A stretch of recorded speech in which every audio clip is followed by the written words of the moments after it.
Looking for jobs, they're in good company. By the end of last year, 7.5 million people aged between 15 and 24 were without jobs, education or training. For under 30s, it rises to 14 million. That's 15% of the EU's young, including those with science degrees.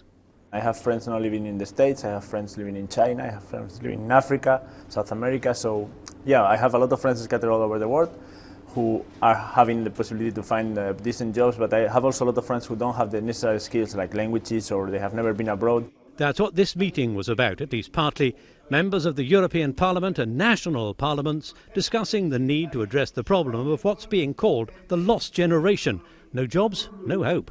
I think that this is one of the most underestimated urgencies in Europe, the youth unemployment and the risks of exclusion. We could lose an entire generation in countries like Spain and in Greece.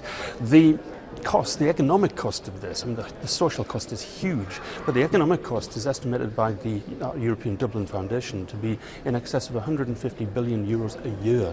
For organisations like the European Youth Forum, this is the urgent topic.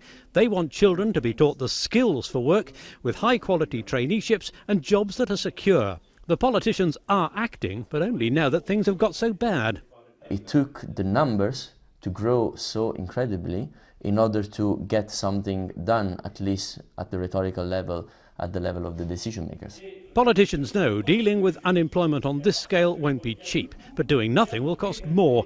Even the EU's Youth Guarantee Scheme, a job, further education or training for youngsters out of work for 4 months, requires member states to agree the EU's next budget.